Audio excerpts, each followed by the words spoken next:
So this is there it is, recording. The second installment of the Being Liminal Zoom conversation series that I started just last month. And it was inspired by the moment that we're in, and the theologian and sort of critical thinker Richard Rohr, who writes of liminal space as a space where we are betwixt and between the familiar and the completely unknown, a place where our old world is left behind while we are not yet sure of the new existence. This is a space where genuine newness can begin and a bigger world revealed. So I've been thinking a lot about in-betweens, as we all have. And one of the ones that has been on my mind for a handful of years now, but has really been amplified in the last 7 months, is that education itself seems like a space in between right now. Not just modes of delivery, but what it even means, you know, what the paradigms of education even are.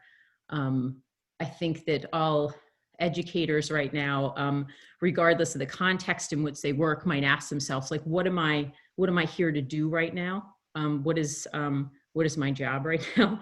So the conversation is a bit inspired by that, because higher education is where I live, you know, for all intents and purposes. But over the past couple of years, I've also had the opportunity to teach the solo performance by Anna DeVere Smith called Notes from the Field, Doing Time in Education, where she has interviewed people across the country over the last several years on the schools to prison pipeline. And so she talks about, I mean, it's extraordinary in so many ways, and I won't talk about it for too long, but from the schools to prison pipeline, to police in the school systems, to systemic racism, to transgenerational trauma and how it works. She brings up so many issues that I've talked to my students about over the years in regards to how our education has wounded so many of us. And at the same time, in this performance, there is something like she does in all of her work in this kind of spooky, virtuosic way, is that there's something quite healing in the kind of work that she does in performance. So I, of course, in theater and performance studies, think a lot about the place of art in these conversations between publics and privates, and art and science, and or humanities and science and ways of thinking. So that's where I'm coming from. That's about as much as you're going to hear from me.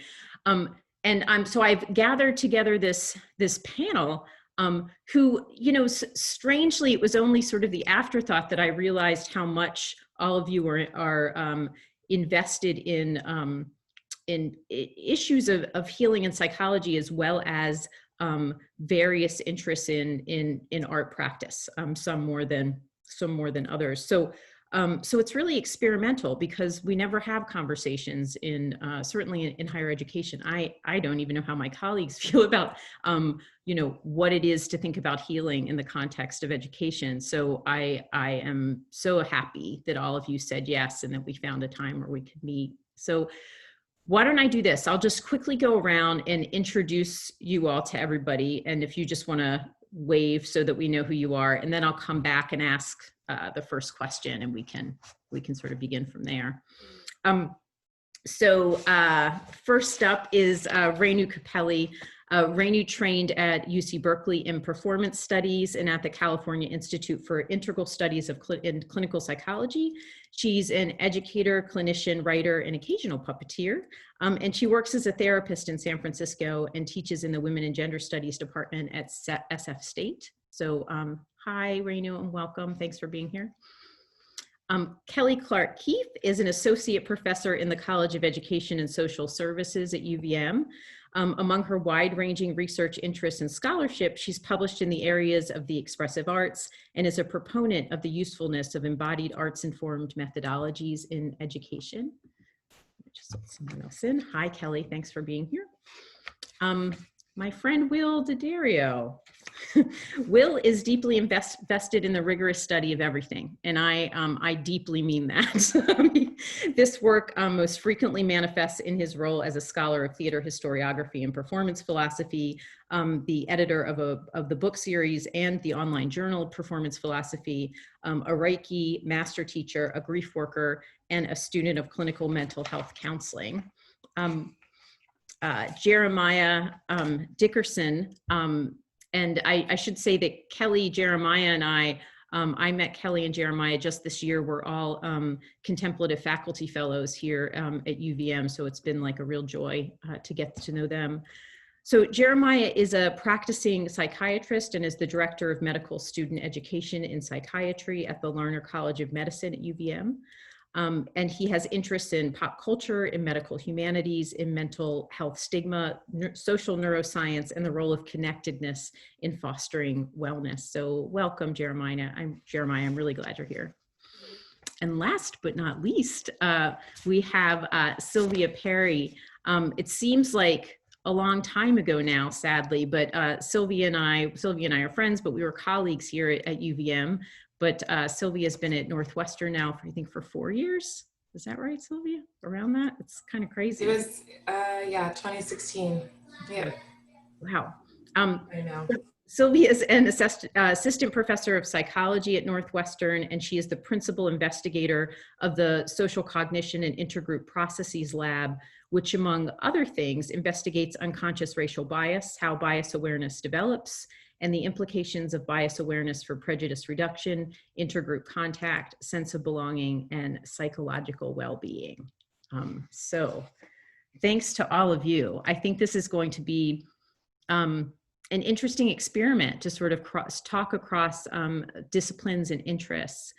And so I want to begin with throw out a general question about, well, first I should say that in case it's not clear to the people who are listening, you know, I'm thinking of healing very much in distinction to curing. So at least that's where I'm coming from. I don't know if that's where my panel is coming from, but I'm interested in what healing means to you, like how you define that and how you think of that maybe in relationship to your, whether it's your discipline or your practices or your research. So we'll keep it broad to start and see where that goes. Who wants to begin? Should we just go in a alphabetical order? Can I ask you to begin, Renu? Yeah, sure, absolutely. I think I'm going to not directly address the question first. I think I've been thinking about the title of this, the Being Liminal, and you know, the words you shared, they nicely suggest so much possibility in liminality, which might start to tell us maybe something about what healing is. But I think for me, it's also very painful. Early this morning, I had a dream. I don't usually have dreams about foreign policy, but I dreamt of a caravan of refugees walking in somewhere sandy, and I was devastated, and it felt devastating. And I thought, well, you know, clearly I'm somehow preparing for our conversation today, you know, sort of a being shunted out of or not having a place of belonging, and sort of how painful that is for me on multiple scales. It's personally painful, it's professionally painful, and then we can point to so many examples outside of myself. So what would heal? You know, what is healing? I think it's difficult for me to not go to maybe a very obvious, like maybe if we can restore a sense of belonging, then we might, you know, there might be some sense of health made possible. But you know, that seems hard to do. I think the other side of this is that, in preparation for talking today, I've been thinking about, well, what, education as something that its history, has been about sometimes a kind of indoctrination. Like, we get taught to think in certain ways, and those ways are meant to give us, ways of like successfully adapting and maintaining social structures, whether we're sort of indoctrinated into one ideology or another, right? It's still like, that's kind of one of the goals of education, has been that, and not diversion. And in education, we do badly if we get distracted, and instead of learning, geography, we learn to knit. We sort of, usually that doesn't like bode well for our grade. So I guess I'm just saying a few things about wandering, and wandering and being sort of in a diversionary, capillary way, like not staying on path, not being indoctrinated toward the goal, can feel really painful. It can feel dangerous. And then, another proposal, which I think you're putting forward, Katie, with like, how can that feel like healing too? To sort of entertain the notion of wandering as something that doesn't have to devastate. That's kind of where my thoughts are right now. Thank you. Thank you for sort of starting us out there, because I think it sort of unpacks some of the things that are still questions in my head around how so many of us that are nonlinear thinkers that end up in places where there's like a way of, there's a track, how there's a disconnect often. So thank you. I think I'll keep going alphabetically. Seems to be working. So Will, do you want to hop in here? Yeah, sure. Yeah, I resonate with a lot of what you said, Renu. I think about words all the time and how much freight they all carry, and cure and fix are these two words that they have such, in my mind, such these striking images. So when I hear cure, I actually don't think about healing at all. I think about cured meat, which is like you've taken an animal and killed it, and then in order to preserve that meat, you've sealed it off from the outside so that it can't be open anymore to like the elements. And if we take that word and that sentiment into education, or we even talk about it in terms of wellness, it seems the direct opposite of wellness. You actually want to preserve, keep something hydrated, preserve it, allow it to communicate with the outside. And curing has I have a stark reaction against that. And the same thing with fixing. I actually think first of like fixing a photograph through the chemical process of preparing a photograph. And it's about setting an image in place and keeping it frozen there forever, just the way that it was intended. And that speaks to sort of the indoctrination dimension of education that Renu was saying, that a lot of what education seems to be attempting to do is to fix society in the way that photographers fix a photograph in place so that it looks like one thing and it can be preserved like that for a long time. But on the other side, you have healing, which is a much more meandering and mysterious process. And I guess I come at it from two directions. One is that I link it very much to the word therapy, but I link it to the ancient Greek notion of therapy, which was almost concomitant with philosophy. Philosophers, there was a school of philosophers named the therapeutics, the therapists, basically. And this is the philosophy that was very much the care of the self, practice of philosophy, a sort of come wander around, literally walk around with us and think and talk out loud. So I think about healing as linked to the sort of notion of philosophical open-ended thinking. And then in a completely different way, and sort of through my Reiki practice, one of the elements of Reiki energy work is that the person who does Reiki does not consider themselves to be a healer. And so clients are often like, well, then what is it that you're doing and why am I coming to see you if you're not a healer?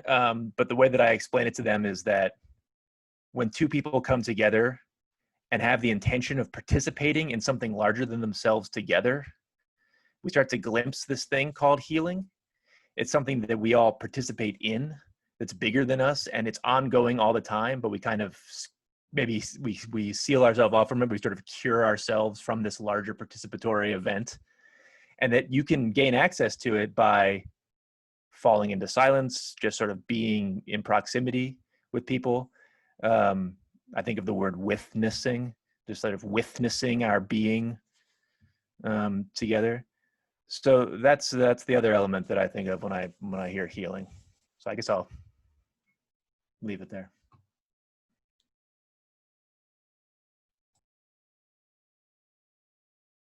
Sorry, I was muted. Thank you, Will.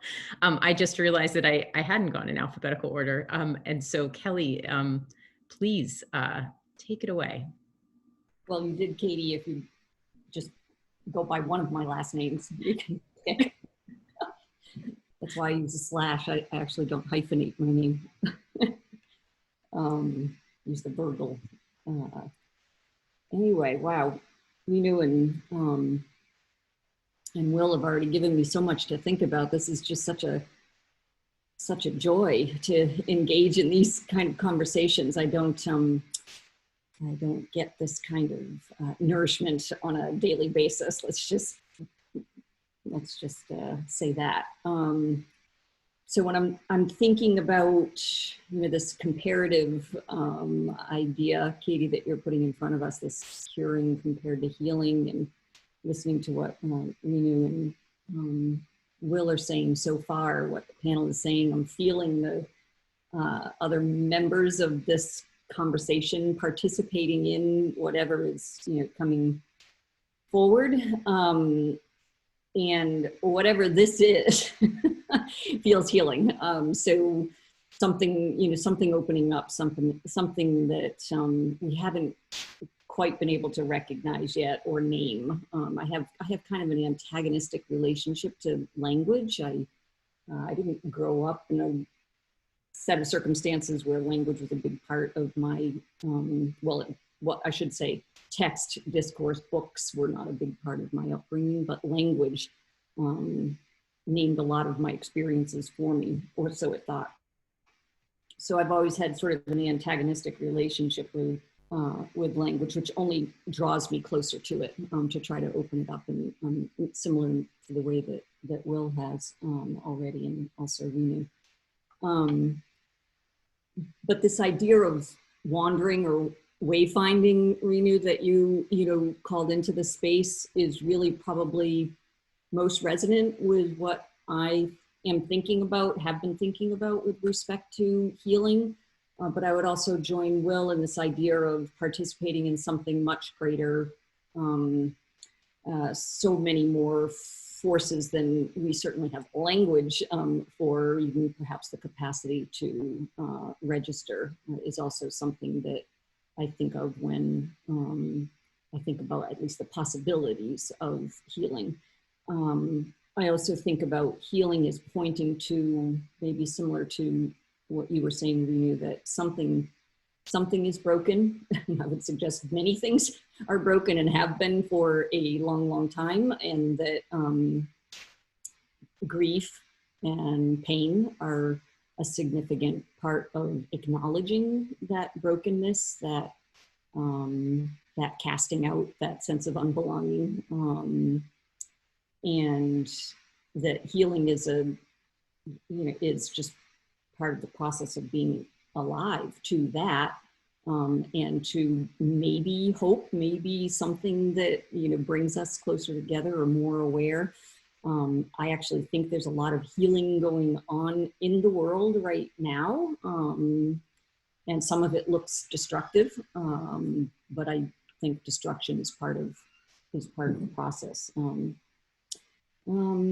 And also, Renu, you brought up the word diverging, and I think that that's a particularly potent part of the healing, the notion of healing, the experience of healing for me as well. I'm in the field of education, and so as Katie was kind of tossing into the space, it really does, it is kind of an impoverished space when it comes to being friendly to divergence. Certainty, mastery, convergence, reduction, that is, at least in a lot of my experiences in the broad field of education, certainly in higher education and sort of these neoliberal times, is a really, it's a really potent force that I work very hard to resist, refuse, but it's not always easy. But thinking divergently, inviting uncertainty into my own practice and into, I hope, classroom spaces is part of the process of healing education, which I think is broken and lost and confused. And yeah, so I'll stop there, but thank you for opening the space. Very nice. Great. Thanks so much, Kelly. Thanks for adding that to the conversation. It resonates a lot with what I've been feeling over the last year or so. Jeremiah, do you want to jump in here? Sure, man, I'm like totally awestruck by Kelly, Will, and Renu. My gosh. So I'm a child psychiatrist. I work with kids and families, often seeing kids who've been sort of dealt a not so great hand in life. And it's a hard job. It's a really hard job. And one of the struggles of sort of teaching psychiatry and engaging medical students and other learners is I feel like I'm constantly asked, like, how do you leave work at work? Right? Like, how do you go home at the end of the day and not just be like totally overwhelmed and just overcome with sort of the stories that you hear? How do you make sense of it all? And I don't know if I can answer that question. And I sort of struggle answering that question with students but I feel like it gets back to the sort of question of what is it that we do every day? Like, what's our job? And especially what's my job in the world of mental health, where I don't think we cure, and nor should we cure, because we also don't have we don't have a great way of describing like what's pathology versus what's not pathology, and who are we to say like what should be fixed, what should be cured, or what should we just kind of hold on to and allow our patients to hold on to and just be with them through that process. And we don't have a good way of teaching that, because that's not part of the structure of medical education. And so there's this notion of just listening to these words. Katie used the term like wounded by education. And I just think that is so freaking rich, especially in my world where we see like people who identify as wounded all the time.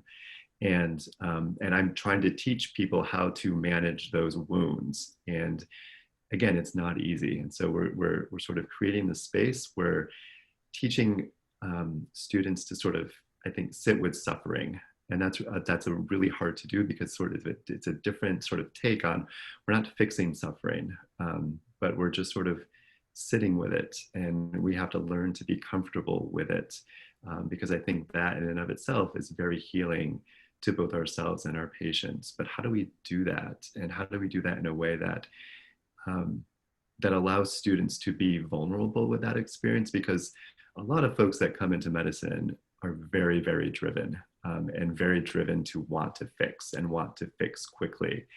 But I think over time, folks have learned that fast medicine is not good medicine. And so how do we teach people to slow down, and create that space, and also kind of foster that notion of divergence and convergence, which in my mind, like I visualize as sort of a heartbeat, like going out, coming in, going out, going in, and where are we on that path? Because I think it's very dynamic. There's sort of an evolution to that. And then ultimately coming together, and again, continuing to create space and make meaning and allow folks to heal and sit in that suffering, and also sort of kind of explore what it is to experience pain, And Renu, I think you mentioned this, like, what is pain? Like, who are we? You know, there's sort of a subjective component to pain and an objective component to pain.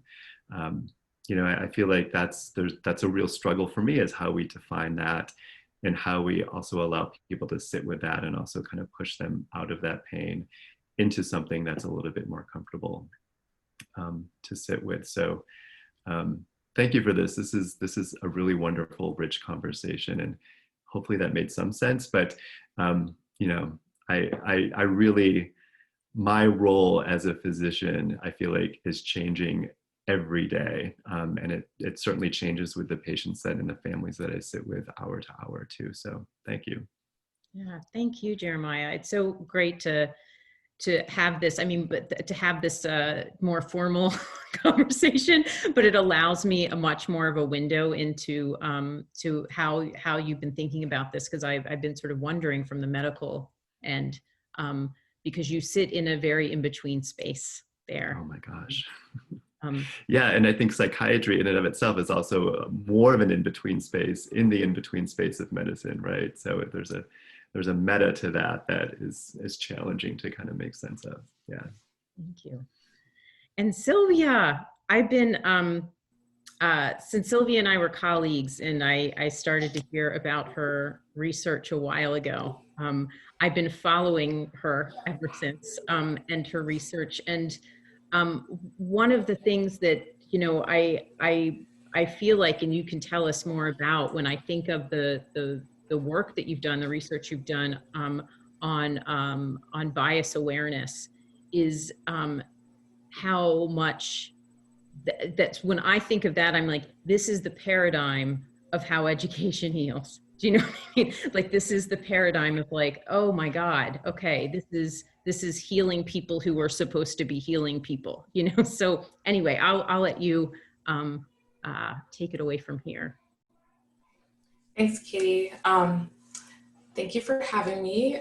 Thank you, Will, Kelly, Jeremiah, Renu. I've been taking notes as you've been talking, so my apologies if, like, I feel like wearing glasses, you can see like the white screen pop up. I'm not responding to emails, I'm taking notes, because you all were saying so many great things that were really resonating with me regarding belonging and how can we sort of, you know, sit in the space of quiet and stillness, as well as not working hard to fix things, right? So I study racism, I study stereotyping and prejudice, and I'm a Black woman in America from the Deep South who is at a wealthy private school. So there's a lot of healing that needs to go on daily, not just for me, but also my students who come to me who have overlapping identities. And I think when I think about this, I think about how, for me, it's constant work to try to remind myself to push out the negativity and take in the good things. Because I think being in academia and having my identities and studying what I study requires an amazing amount of patience, even as it relates to bias awareness, right? And trying to convince white individuals, for example, the importance of reflecting on racism and their biases and to not feel threatened, and having to have the patience to help people work through that. The idea that, like, feeling concerned about expressing racism is more painful than experiencing racism. People's mindsets of that, right? And having to have the patience as a scholar to sit with that and say, okay, this is where people are, you know, I'm doing my work and I'm disseminating this work. And many people are well-meaning, but this is where they are. And so for me, it's kind of like, how can I heal from that? Or how can I think about ways that I can do research that allows people in different spaces who have similar kinds of identities to heal? So one of the things that I'm interested in is medical student well-being and Black medical students. What happens if you're in a medical school environment and you're witnessing attending physicians being discriminatory toward patients, right? That's based on evidence, supposedly, but you have those overlapping identities. And so I think for me, it's really thinking about how there's constantly this information coming in, right? All of these signals from the news, from the students I interact with, my colleagues, that signal that people who look like me maybe don't belong or are less valuable. And how can I help people who look like me, who have similar experiences, help myself push all of that out, right? Like buffer myself in a way so as to not have that constantly in my head, because what we know about things like systemic racism or everyday discrimination, even if you're thinking about someone, for example, who's overweight, right? And the idea is like, oh, if you just get people to work hard to eat healthy, that'll help them, while not recognizing that the constant message and pathologizing of their bodies can make them less well, right? And so this idea of just hearing this negative information every day that's associated with your identity in and of itself can make you sick. And how women who, Black women, for example, who are in places of higher education, who have more education, you know, suffer more issues during childbirth because of stress and racism and so forth than, you know, white women who might have lower socioeconomic status and less access to resources.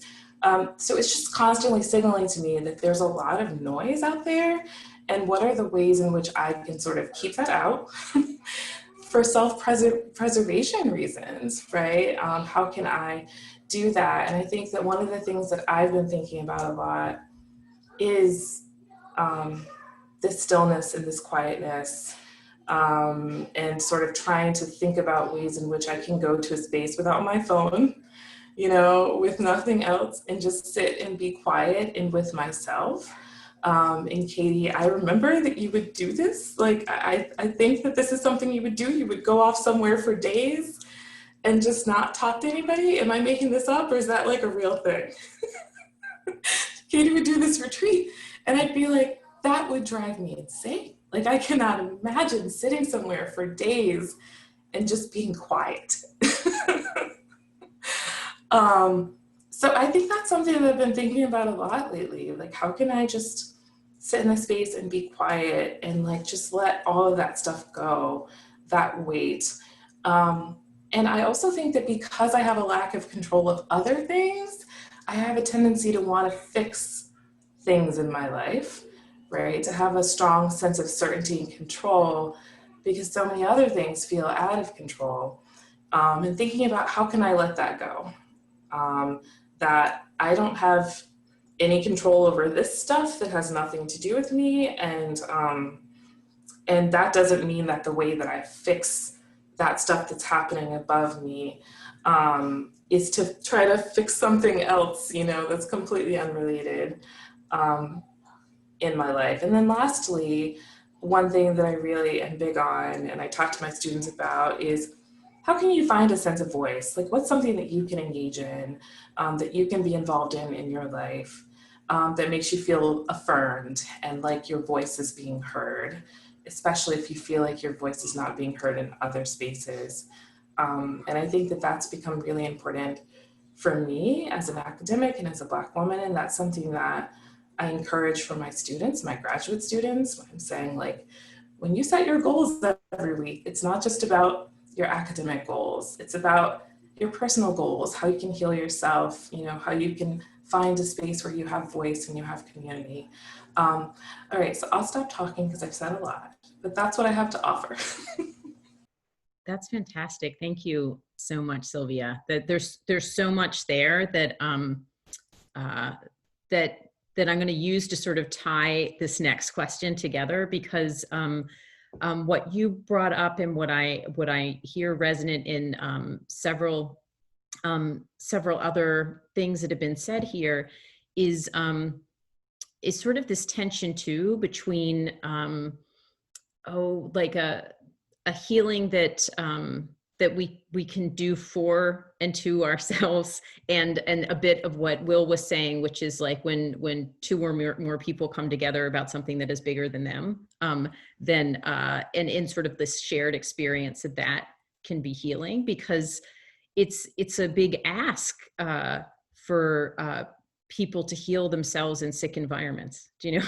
It's a really big ask. So I was aware too, Kelly, when you were talking about sort of antagonistic relationship to language, and thinking, oh, that's so interesting that she's a painter, you know, and that there's, you know, there's this thing here, and that's so interesting, Sylvia, that you are telling your students like a different way, like not on the academic to-do list, but a different way of finding your voice, like that there is maybe another mode, or even your sense of like, I'd go crazy if I sat that long. I mean, lots of people would, but like you could, you know, people dance it out or do Tai Chi, you know what I mean? Like that there's other expressive ways of being still while moving. So I guess this is a really roundabout sort of Renu style meandering way of thinking about maybe the way that that art practice writ large, just sort of creative practices, might help us to connect some of those dots. I mean, it's, you know, it's funny because you would think, or I always assume that people on the outside think that like, oh, well, you're in theater, like this is what you do all the time. Everyone's like, you know, happy and you talk about your feelings, things like that. But you know, the training programs are quite rigorous, and there's still a self, and there's still an other, and there's still learning objectives, and there's still assessments, and there's lots of ways in which that what you want to do and what the expectation is can still butt heads, even there. So I don't know if anyone wants to just. I know, Jeremiah, you were also interested in storytelling in terms of thinking about your work in psychiatry. Does anyone want to talk about maybe the place of art in their work or their thinking around connecting some of these dots?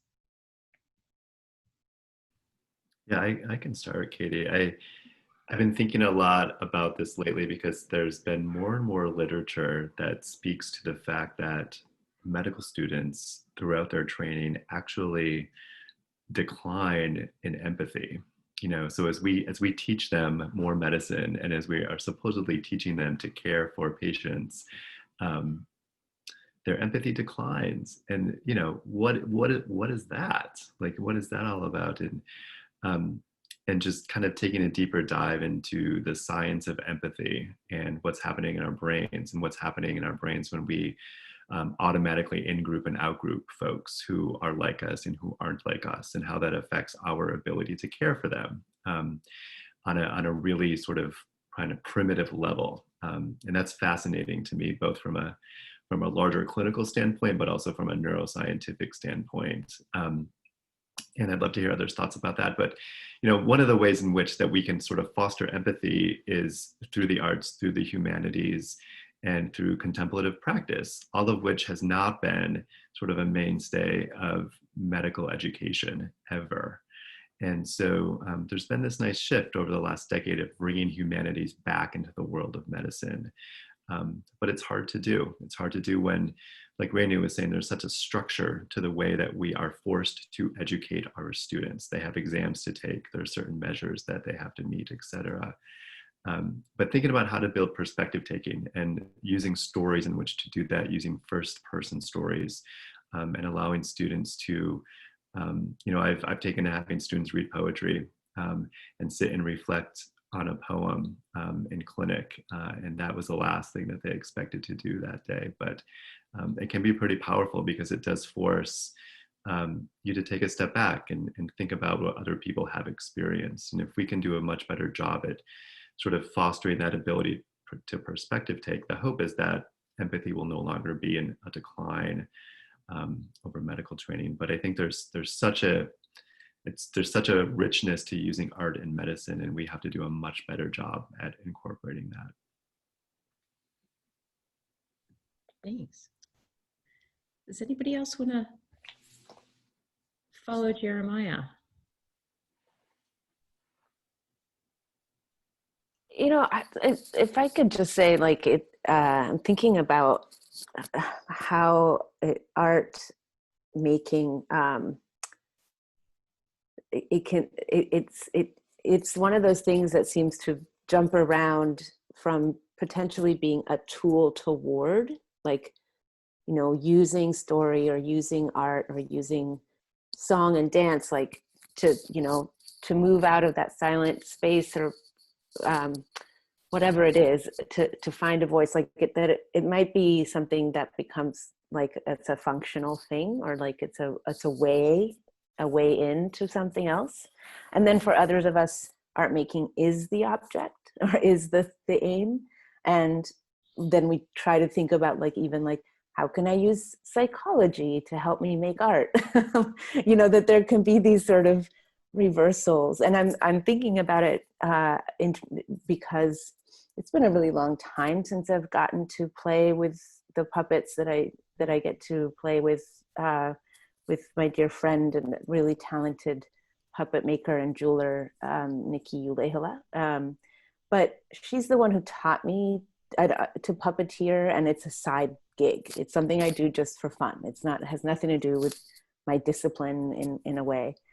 But one of the things that was probably the most humbling about that process is the way she approaches, these are performing objects, they're like little marionettes, and is not to make them tell a story, but we first have to start with, what do they want to do? How do they want to move? You know, like this particular puppet is really fantastic at walking. And like this particular puppet is good at pecking or something. And it's such a complete like reversal. Like, we're not using the puppets to tell a story. Our encounter with these objects is to try to discover them. And sometimes I think art making can be in that sort of like, you know, are we making art because because painting is a way for us to speak there where language fails us, or are we trying to paint and using lots of words to try to get there? You know, like, it's sort of, yeah, I'm just thinking about how it can be both and different, and sort of keep shifting. Yeah, I mean, thanks, Renu, because this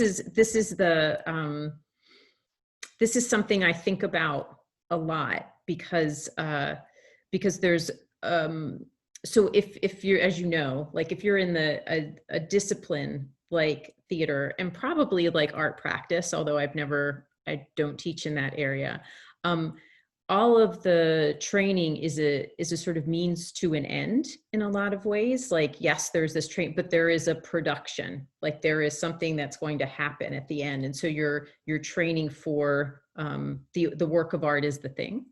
And when it's a process, you know, when it's like used as a tool that helps you through a process, it's not something which I think can be quite healing, whether the process is to engage the object, to sort of figure out what the object wants, or whether it's a vehicle of storytelling, or finding the voice, that somehow that becomes a lot more difficult to quantify within the educational disciplines that we have. And I think it's just of so much enormous value, but it's incredibly difficult within these systems, at least that I have found, obviously in small parts. That's what you're trying to do in the classroom all the time, but to build learning objectives around processes and discovery is quite a different beast, and a little bit tricky, but it seems like, I don't know. I'm sort of thinking that this might be different depending on the discipline, like, or the practice. Like, I don't know. I'm looking at Kelly and Sylvia and Will, and sort of like, what do you think about these things? Because these are fields that I have so little awareness of, and Will, you sort of do a deep dive into so many different areas. I saw years ago, I watched a documentary about problems in education, and the one sentence that stuck with me was that it's come to be the case that we only value things we measure instead of learning how to measure things we value. And that just really strikes me as true. I think art practice brings us into contact with nebulous aspects of the human experience that don't have a ready-made quantitative rubric attached to them. It takes significant amount of time to come up with a way to measure those things. And that's precisely what most education systems don't allow, is the time it takes to come up with something new. So I think about that. I also think about just all the, all of the great educational experiments that have happened in the United States that have been forgotten. So for example, Black Mountain College, which is just a couple miles, well, was just a couple miles away from where I live now, was an amazing experiment that, was the home for so many influential artists who really understood process. Probably like John Cage is the most famous example. But I was thinking about those people in the 50s and 60s. There was a book called, it was translated from one of the Indian languages. It's a guy named Ananda Coomaraswamy. It's about Indian art and aesthetics. And one of the passages that was really beneficial for people like John Cage and Merce Cunningham and those types of artists was that he said that in Sanskrit, like ancient Sanskrit art, what you see is that it wasn't that there was a certain class of people called artist. It's that every single person is an artist of a different kind, and that there are all these different forms of art, which means that the person who's welding is doing the art of welding. And the person who's, sweeping the street is engaged in the art of sweeping the street. And this was just an understood concept. The reason that it was such a huge thing in the United States was because it was the opposite of what was happening in the United States, and people really glommed onto it because they wanted to get in touch with that. And I think we just need to be reminded that that possibility exists, that it is possible to shift registers at any given moment in any discipline into the art register, where you start to think about what you're doing in different terms, where you playfully come up with a new rubric to evaluate what it is that you're doing. And that for some people, it's just not possible to do that in an institution like higher education, like me, for example. So that's why one of the reasons I left. Yeah. Thanks, Will. Yeah, I'm struck by the ways that you were saying that that those practices can help you to start to think about what you're doing differently. And I'm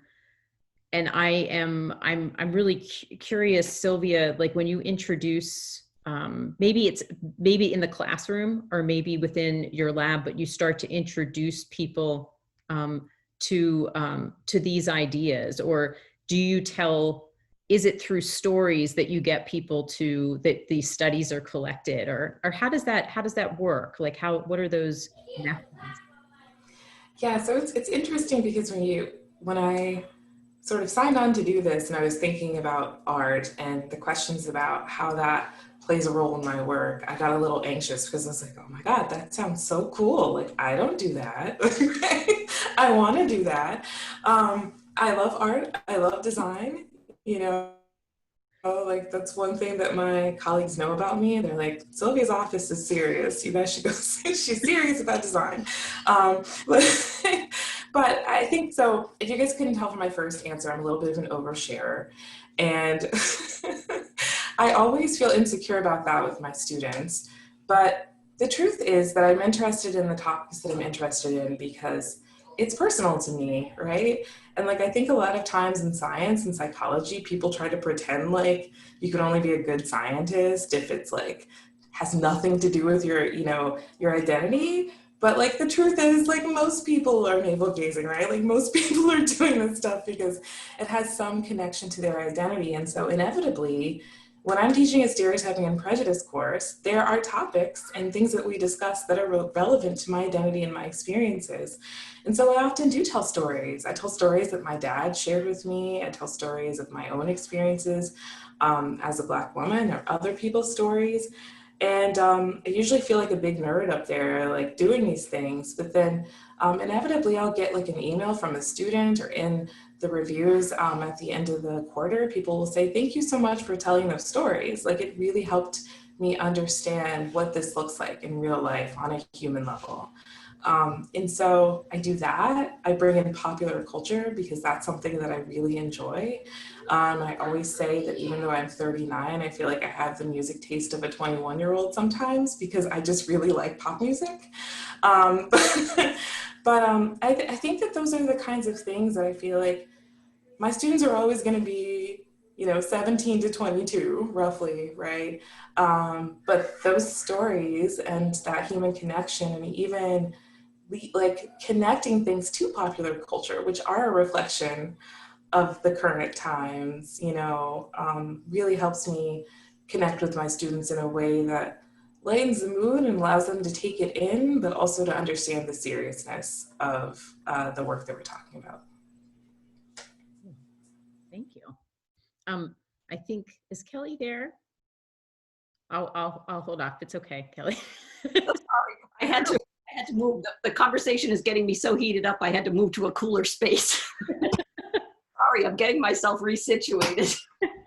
I wondered if you could just, I'm curious also to just hear about, because from the little bit I know, Kelly, you're not only a painter, but it's something that you, that practice, is that something that you bring into the classroom? The painting process specifically, Katie? No, although I use drawing, so, more diagrammatic approaches to, starting painting if someone wanted to extend it. But I'd love to pick up on what, well, all three now of my colleagues who have responded to this question, Renu and Will and Sylvia.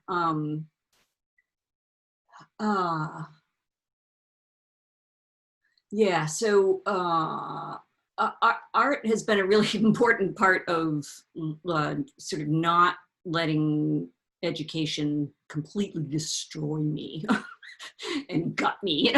I mean, Will, I applaud you for leaving, academia. I tried doing it once and then I ended up back in it again. I went and got a graduate certificate in expressive arts therapy and thought, okay, that's it. I'm so done with, higher education. I'm just gonna, follow this path. And then, education had a different idea for me. It just wants to keep me in its grips in a weird way. But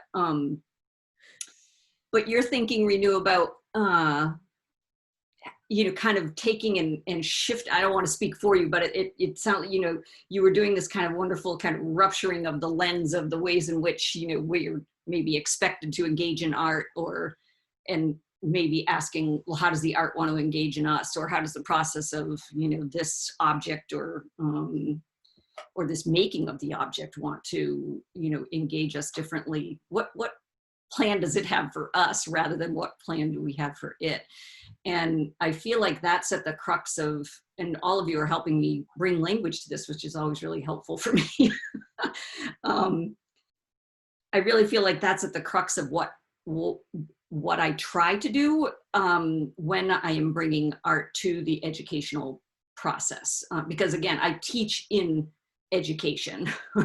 So I'm constantly trying to kind of wreck what's going on that is going so, in my opinion, badly. And so you can see why I'm getting all heated up.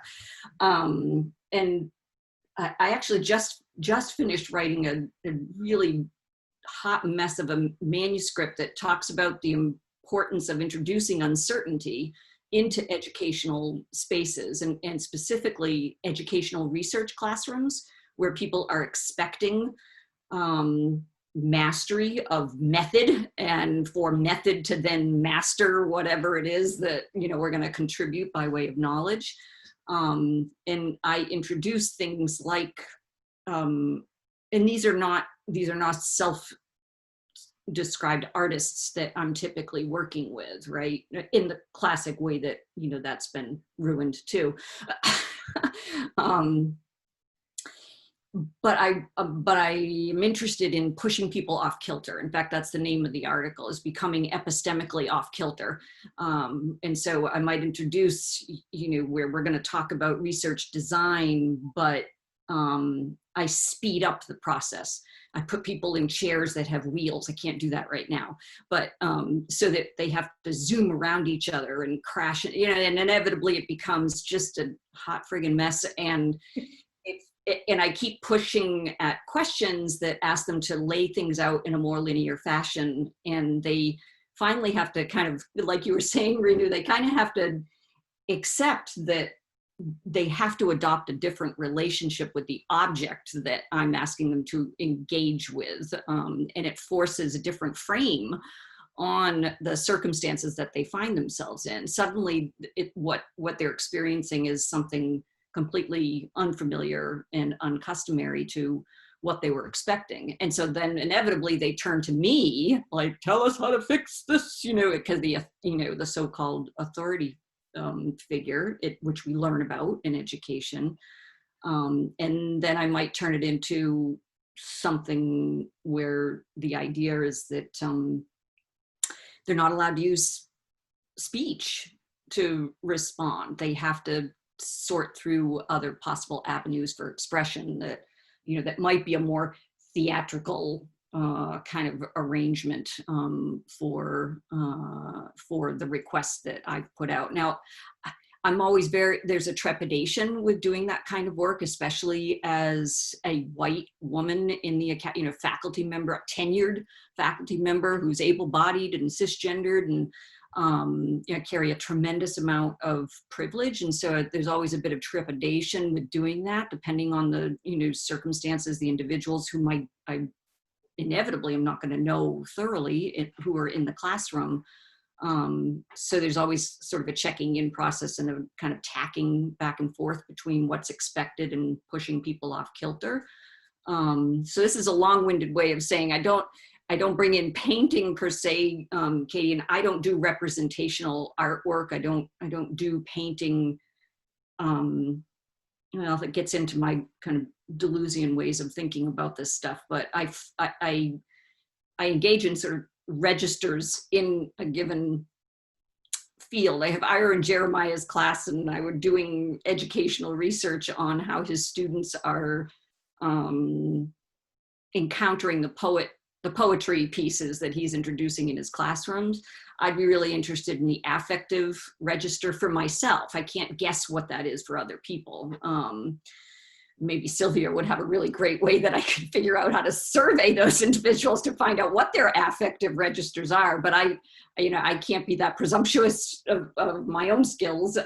So I register it myself, and then I might engage in a drawing, and then eventually in a more sort of formal analysis practice, that's where the painting may come forward, where I'm not representing what went on or what anything means actually. It's more a tracking of my own experience with what went on, what happened in this educational space where, again, in the case of Jeremiah, the unexpected was brought in and pushed people perhaps to adopt a different frame or a different angle on what they were anticipating or what they thought was supposed to happen next.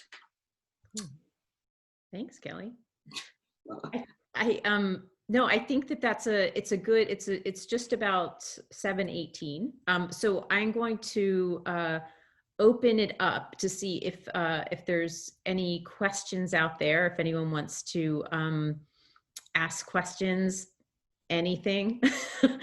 You're welcome to put it in the chat or to just unmute yourself. So I'll give people a minute to do that. Hi, this is Daisy. I just wanted to say a few things about what Jeremiah was talking about empathy in medical students.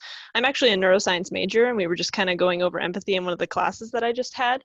And one study that we looked at was empathy in rats and the difference between when rats were, they saw how long it took for the rats to let out a different rat from another cage. And they did some sort of studies with different parameters that they were changing, and one of those parameters was a different species of rat, and seeing how quickly they would let out the different species that they were unfamiliar with compared to an unfamiliar rat of their own species.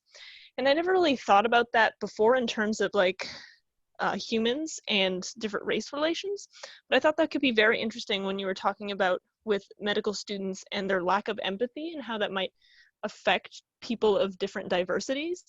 And I thought this study could definitely have a lot of implications along that line as well, saying that like these rats, the results show that these rats would take a longer amount of time to let out the rats of a different species that they were unfamiliar with. So they had like less empathy towards that species. And I thought that was really interesting. And I'm curious if there's like a way, not necessarily a question for anybody in particular, but just like an open-ended question of a way in which like that operates in the brain and how we as humans can kind of fight against that innate, seemingly like empathy that we have or lack thereof towards something that is different. And that is something really interesting that we're looking into. I just wanted to share that. Thanks, Daisy.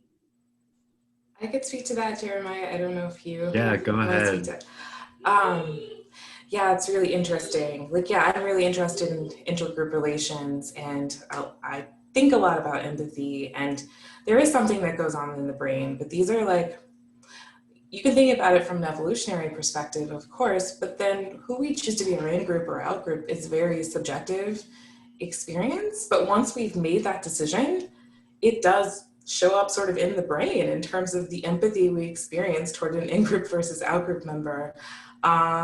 And whether we even, experience things like Schadenfreude toward them, right? If they succeed and our group does not. There's a researcher, Mina Chikara, who's at Harvard, who does this work that I think is really fascinating. But that's the thing about human beings is like we can choose. We have the possibility of choosing who we want to be our in-group and who we want to be our out-group and reshaping that experience. And Jeremiah, when you were talking, I was thinking about how things that are very structured into a hierarchy can draw us toward this tendency to see ourselves in different groups, right? And different structures that go against the very reason why people went into medicine a lot of times, which is to help those who need to be helped the most, right? And then you go into medicine and things become very stratified and you get signals that there is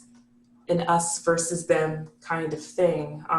And you can perhaps, speak to that because I'm not in medicine. I just study people who are in medicine.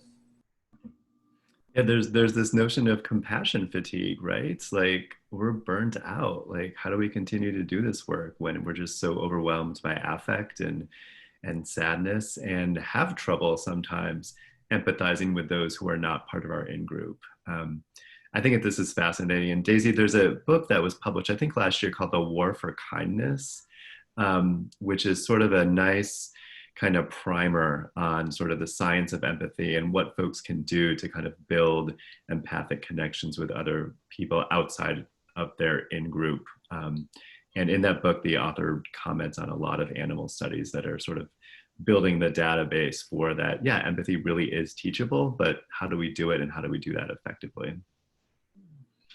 Thank you so much. That sounds really interesting. Thanks, Daisy. Does anyone else have any questions out there? Can I just say one thing about the rats thing? It seems sometimes one thing that might be brought in that would be one of these diversions where you're learning the wrong lesson is what's the power dynamic that we're looking at that experiment through. Like, I might learn the wrong thing looking at that because I might be thinking about what it's like to be in captivity. and what captivity tells us happens, like what happens to neurological processes and to a kind of, a social group that relies heavily on kinship networks and competition. This is what I think about with rats, and they're captive. How do they behave? So I would be learning kind of the wrong lesson, because I was guessing, Daisy, that you were maybe supposed to learn about like how, we look at to see ourselves reflected, and then we like what we see when it looks like us. And I would be more like, but what is the context where this is, where this is going on? Which isn't to sort of trash the neurologist at all. It's just to say, it would be interesting to have a class where there could be multiple perspectives on, say, a research experiment. Yeah, that is really interesting. I'm not quite sure. The context mostly was looking at the subject rat and their response to seeing another rat captive. We weren't really looking at anything relating to the captive rat, but it would be really interesting to see like what is going on in that captive rat. I'm sure there's been a lot of studies specifically looking at the impact of being captive. Those would be more like stress related studies, but everything ties in together, and I think that's a really good point. Yeah, it has. Thank you, Daisy, for that question. And it does and for everyone who responded, because it does, that seems to be like a moment when just that wandering of like, here's 5 people in a room coming at something from completely different standpoints. How do we solve for X, so to speak? But like, what is the lens through which we're actually seeing this? Because like from particular kinds of performance studies or whatever standpoint you're taking, that would not be actually what I was thinking about. And so, or the, like what Renu's saying, like, well, what's the mise en scène? What's the context here? Like, what's happening on this stage? So, so that's a really good way of sort of thinking disciplines together. I wonder, like, I want to make room for questions, so I keep pausing. But I also, in the last couple minutes here, wonder if any of you have like questions for each other. Anything that you wanted to pick up on that you're wanting I have a to. question. So when I'm thinking about in-group and out-group situations, a lot of things that social psychologists talk about is how can we redraw the lines? Like, how can we make it so that our perception of in-group versus out-group can even not necessarily just get bigger, because nobody's going to think in terms of we're all humans, but just become more flexible. And I wonder if, since we're talking about art, if anyone can speak to what that might look like. And Jeremiah, I know that you said that you were trying to sort of think about that through art and poetry. And so I was just wondering if anyone had any other thoughts about ways that we could help people redraw the lines and make those barriers more flexible, so as to help increase empathy, for example. Will, I'm kind of looking at you, but I'm not trying to put you on the spot, but I just feel like you might have something to say here. Well, I think about this a lot in terms of education for younger people. I mean, I think radically rethinking what school is for children from the ages of 4 to 10 seems like the crucial way of addressing this issue. I think it gets progressively a lot harder to redraw those lines as people age because of the way the school system is. And ultimately, though, I do think that art holds a lot of potential, because just the chance that people would come together around music that they don't know, for example, is quite high. People willing to go see type of stage performance that they know nothing about, if it was free, for example, or part of some sort of group, would be quite high. And the topics, the content, and the form of the music or the theatrical representation could be precisely the thing that starts to redraw people's lines in their head and ask questions. So that's the answers that come to me. But it also points to like one of the problems that I see with theater, which is that theater puts too much emphasis on the content and the product itself. They do the show and they assume that that was it. But in my thinking, the most amazing thing about theater pre-pandemic was that you managed to get like 100 people in the same place at the same time for 2 hours to think about the same thing together. Like that's impossible to accomplish in another way. Why then do you not like have some way for those people to talk about what they just experienced together? Isn't that like the missed thing? So if we look to art for some answers, I think what we have to do is sort of draw the timeline out a bit and say that wherever it's the experience doesn't stop when the song's over or when the play ends. There has to be some sort of folding back experience that allows people to debrief about what they just went through. And so maybe that's a general processual note that could be used in different fields or translated in a different way. Yeah, I mean, it's something I was thinking about. You're pointing to something I was thinking about earlier when I was thinking, you know, if the, just to sort of go back to that language that might not be, you know, the best language, but if the wounding that's been done is systemic, then the healing that can be done is collective. And so and of course I like the publics that I'm missing right now and that all of our students are missing right now, everybody is, but particularly in our field, is that there is something about having those live bodies in a room doing those things together that I'm not saying always is, because precisely for the reasons that you've mentioned, that then it's like, let's, you know, get up and have a cocktail or whatever it is, but that it has the potential in that space to be deeply healing on much more than in a sort of interconnected way. Well, you all, we've hit 7:30. And so I had such a great time talking to all of you, and thank you for your generosity in doing this on a Thursday evening. I hope that we can continue together and separately these conversations because it's such an experiment to think about these things and to think about where we might end up. But what we do know is that everything's changing right now. And so with all of the pain, there is a lot of potential for things to be rebuilt better. So thanks to the students. I'm seeing a little bit of a thank you in the chat. Thanks everyone for coming out. So help me thank our panelists. Thanks. And Thanks, Katie. Thank you. Thank you. And hopefully I will see you all again soon, probably on Zoom. Thanks, Katie. Okay. Thanks, Good to see you. Great to see you. Thanks, everyone. Thanks, Jeremiah. Thanks, Kelly. Thanks, Will. Bye. Bye.